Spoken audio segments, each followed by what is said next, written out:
Uh, Good afternoon. We'd like to welcome you to the DC-SCM project update and the future look, a sneak peek into the next generation that we are starting to work on. So my name is Kasper. I'm with Intel. I'm also leading the DC-SCM workstream at OCP. My name is Todd Rosedahl. I work at Jabil. Jeff Kennedy from Dell Technologies. All right, so first I will talk a little bit about what we did over the last year in the DC-SCM workstream and what we are looking as the challenges that we want to address in the next version of the specification. And then we'll hand it over to Jeff and Todd to talk about some ideas that we have, how those challenges can be addressed in the next gen.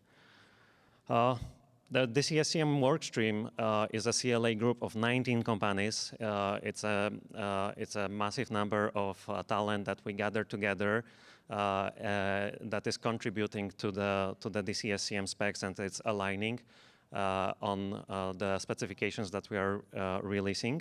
And I'd like to acknowledge all those companies for their contribution over the last few years.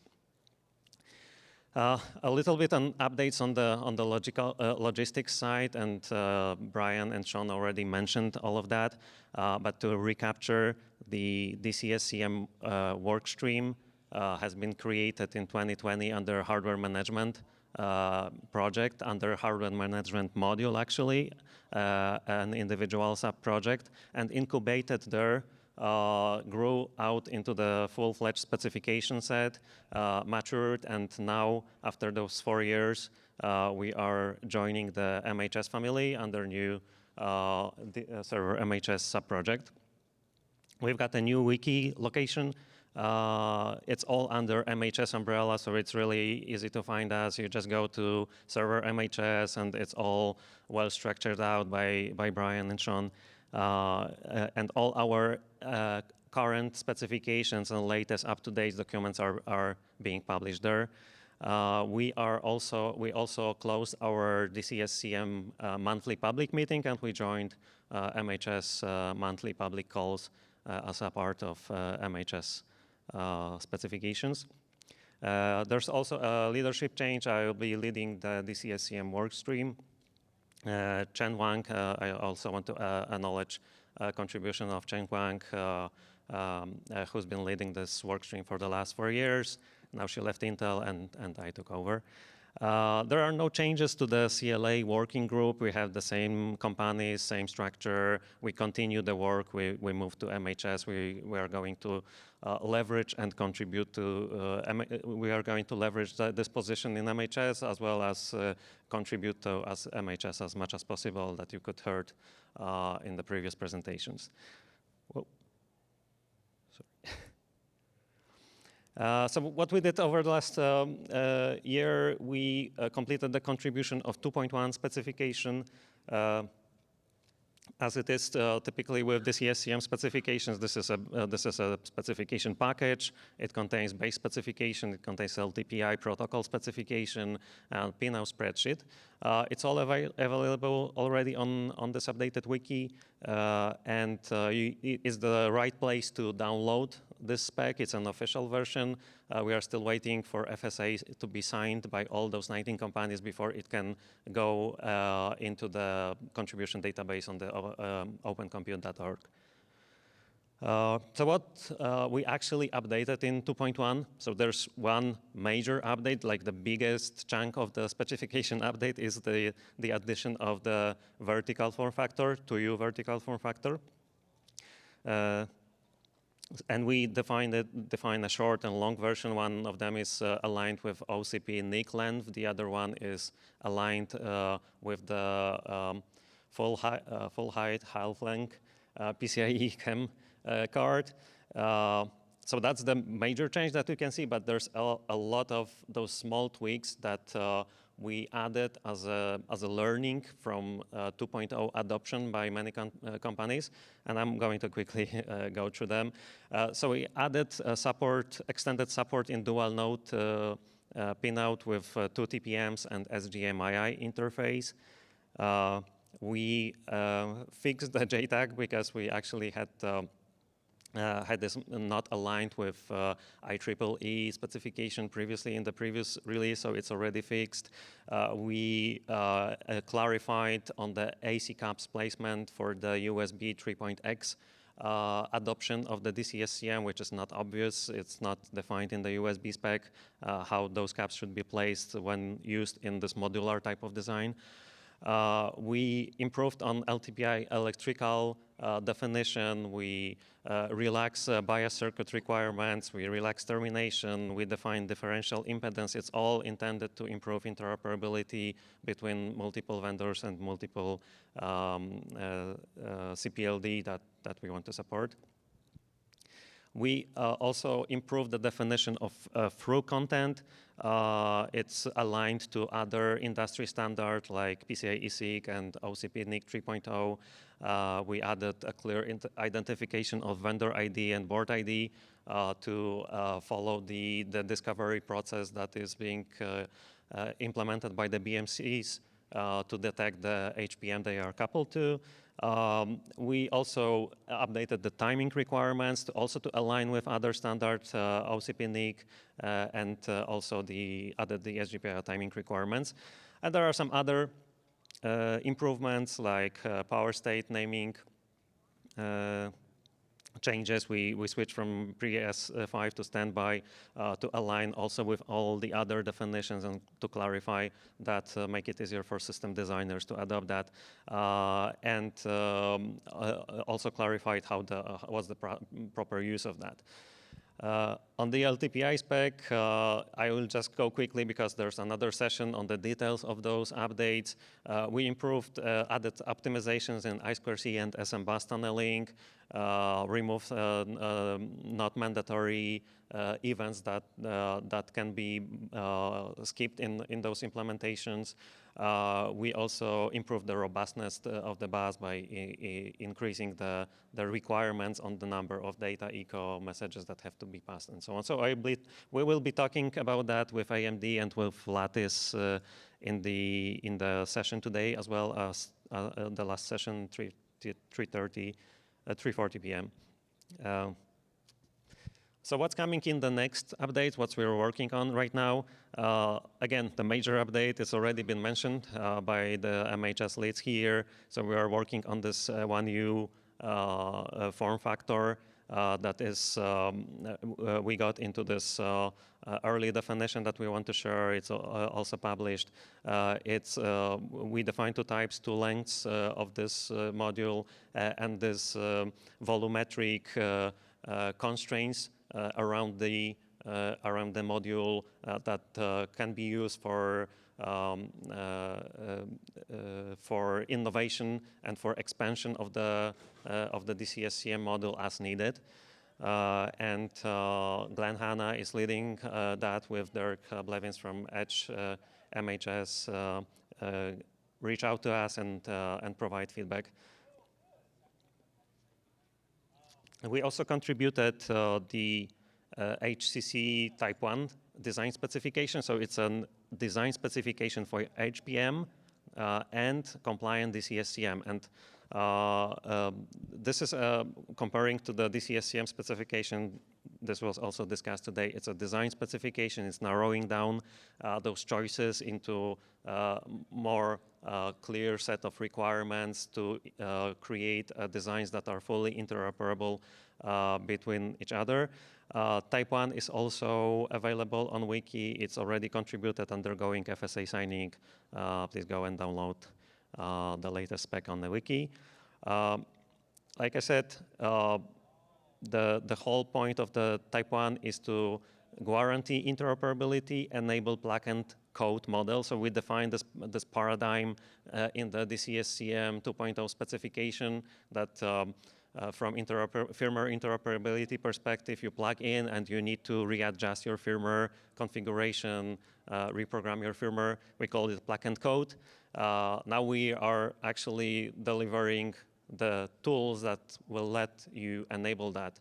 Meaning, if the design is Type 1 compliant, the electrical interoperability is already guaranteed. You can enable eventually the plug and code model today. Following type 1, we defined type 2 in a similar way. Type 2 is intended to support a monolithic dual node, monoplanar dual node solution on the left-hand side, and 2 by 1 HPM modular dual node solution. Also in the same manner, guarantee interoperability between vendors for the dual node use cases. And the first drop has been released last week, 0.3 version for public review. Please go ahead and review. Ravi Bindgi from AMD is leading this work stream in the DC-SCM. Reach out to us with your feedback. So what are we looking at in 3.0? You could see multiple demos during the summit trying to solve some of those problems or trying to tackle portions of those problems. People want to use a single DC-SCM to manage multiple nodes. Do the chassis managers with also the standardized HPM, support a hot pluggability, flashless boot. All those has been already been talked about and also been innovated around. We are looking at addressing, standardizing the solutions for those problem statement. And also on the LTPI link, there are some ideas that we are going to implement around the data link layer support that will make it much closer to the robustness of PCIe interfaces, and also support for multi-initiators. And talking about the multi-node, which is a hot topic today, let me hand it over to Todd and Jeff, who will tell you more about the ideas that we have, how to address that. We want to present that, get your feedback, start talking about the 3.0. All right. Thank you, Kasper. Good overview. My name is Todd Rosedahl again, work for Jabil. And I'm going to start with this multi-node thing by saying a little bit more about where we are today. So at the current state, as Kasper pointed out, we have type 1 that really helped the interoperability between the SCM and the HPM, but it only supports a single node, so a single computer instance. We're working on the type 2. Type 2 is going to be dual node. So in order to do that, we had to break these pins. You had to have more parallel connections then, like from the SCM to each of the separate HPMs. Let's say you have 2 HPMs. You would connect in parallel. And then now we're talking about, that's not done yet, right? We're working on that spec, but that should allow you to have 2 nodes. Next, we want to talk about tackling multi-node. And like Kasper was saying, we've seen things out on the floor. People are attacking this problem as well. So we want to start thinking about it in the MHS work groups. So first, what is the motivation? I'll give you a little motivation for this, why we want to do it. I don't know how to spell the word higher, I guess, but you get higher density, so you can have a lot more compute packed into a smaller space. You can share a lot of the infrastructure, the power, the thermals, and so it'd be a more efficient way to package it. You can go towards heterogeneity, right? You could have a board from various vendors, different CPU architectures in the same, again, in the same enclosure, and be able to move the workloads around to where they would need to be if you have a smart scheduler. And so that's kind of where we're going. And like I said, others are working on it, Yosemite and others. So this is, I think, the way that things are going. So we're going to try to tackle it next year. But looking forward to any input you guys would have on that.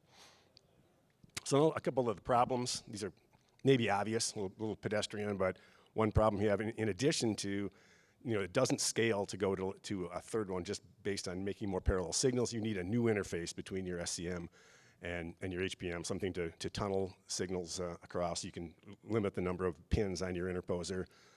You also need to have you have a processor problem, like performance problem, a scaling problem, because you have one BMC, and now if you're going to have all of these various HPMs, you have to collect data from them.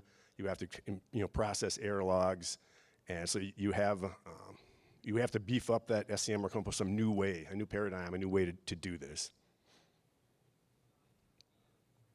Then you have other problems. You have problems in that the SCM itself has to understand all of the various architectures. If you want to collect a temperature from an Intel versus an AMD versus an ARM, it's a whole different way to do it. You have to have all that code knowledge inside your BMC if you're going to try to go out and touch each of those individual pieces.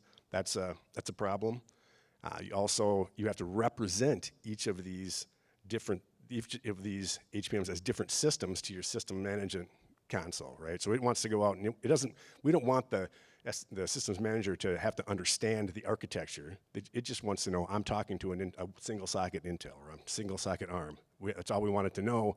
So all that abstraction has to be done in the DC-SCM to be able to represent all of these different systems to a single interface. And that there's work ongoing here with Redfish. There's some schemas to help with this, but it's definitely not. I wouldn't call that solved today. We have to think about how to do that. And then you have a blast radius problem. If you have a single SCM, you certainly can't let that take down 10 individual systems. That would be an absolute disaster. So we have to put in hot plug capability. So if your SCM fails, everything has to continue to run, and you have to be able to remove that SCM and put a new one in and have that be a seamless operation. Same true of an HPM. These HPMs need to be independent, so if one fails, you can't bring your chassis down. You have to be able to remove it and boot it independently and get it back up and running without taking anything else down, affecting any other components in your system. So that's the problem. Now we get the solution from Jeff. There is hope. So in the work stream, one of the promising implementation architecture paths that we're looking at is leveraged from the Meta Yosemite architecture, which is multi-node by nature. One of those key elements of that architecture is the bridge shown in green in the middle here. And the benefits of that bridge, it goes by other names here within the community. Yosemite calls it the system management controller. But what it does is really three things. It abstracts the low-level buses and protocols downstream of that bridge into the HPM, which has numerous resources, controllers, sensors, etc., that may speak different I2C, I3C, and maybe even other proprietary protocols, in addition to other buses, SPI, JTAG, etc. So what this device does is it abstracts those low-level protocols and buses, and on the connection between the bridge and the DC-SCM is a ideally single bus, high-level protocol. The BMC system management firmware does not need to have any a priori knowledge of what I2C bus segment that may be downstream of multiple layers of muxes, how to control those muxes, what the SM bus address of that device is, etc. If one protocol we're looking at is Redfish, and one a little bit lighter in weight is MCTP, which is fundamentally a request and response protocol, base level, independent of the underlying bus and the data link layer above it. So if we walk through what this looks like, the DC-SCM sends a request to the blob of the HPM. The HPM, when it's designed, right, this bridge has all the information it needs to translate that request to the management component on the other side. And then the response comes back, and we're good. And this also helps the plug-and-play case as well, because the BMC does not need to know all the details of the buses and protocols. Some of the goals for this bridge are common to one. Yeah. So just back. Sorry. Go back. Sorry. So yeah. So Todd covered plug-and-play. We need relaxed routing constraints. We want to minimize the number of pins. And the other benefits of this, besides that abstraction, are aggregation, right?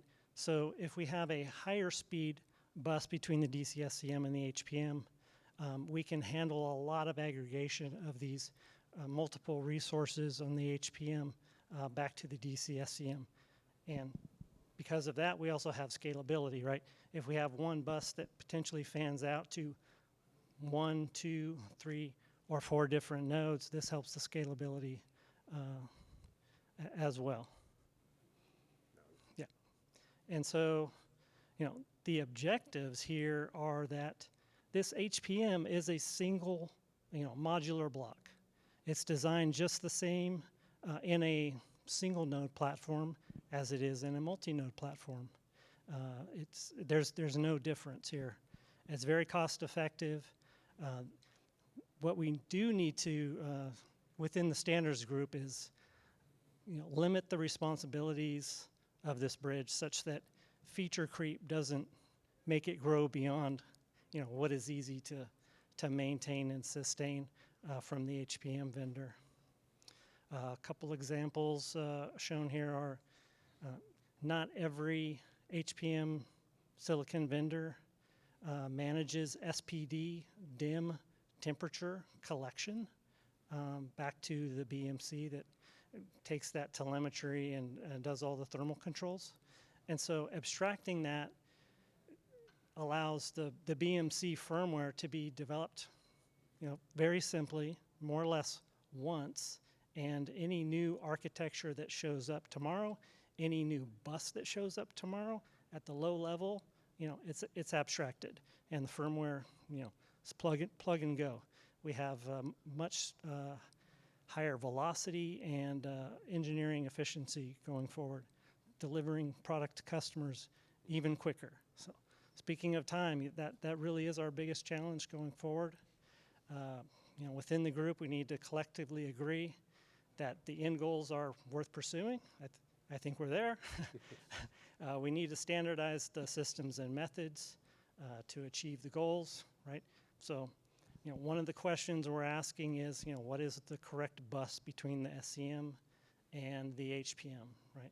So, it's a relatively short list. You know, it needs to be one of the buses that's already there on the DC-SCM, so we have backward compatibility.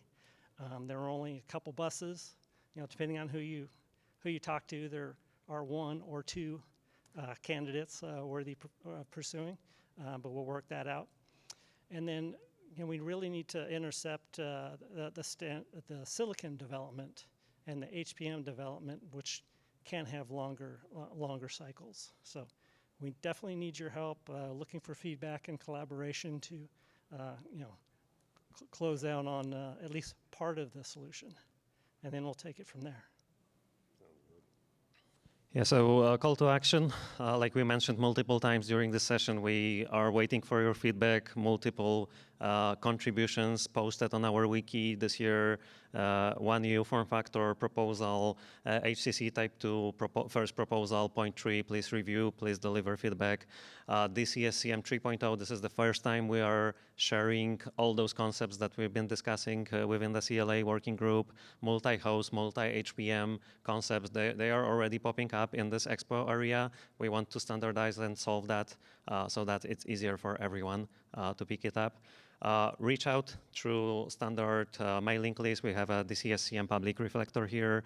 Yeah, it's a little bit too late, but we had multiple demos in the Innovation Village, also including the prototyping of those concepts.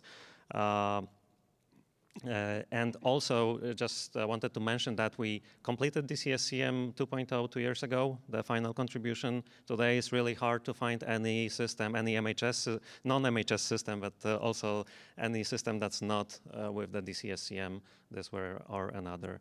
Oh, that's it. Are there any questions?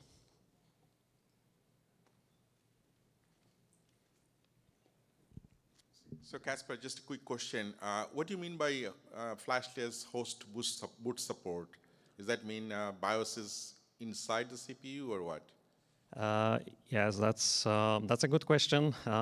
Flashless is a broad term, but mostly what people think about the flashless boot is that there's no direct attach flash storage to the CPU. So today and yesterday, the majority of devices, the design, were following this pattern that you have a SPI flash device attached to every CPU on the HBM side or on the DC-SCM side. A lot of flashes, if you look at those DC-SCM designs on the floor here, a lot of flash devices are still sitting there. And overall, the long-term vision, and this is what we've been talking over the last few days with multiple companies here and guests, is,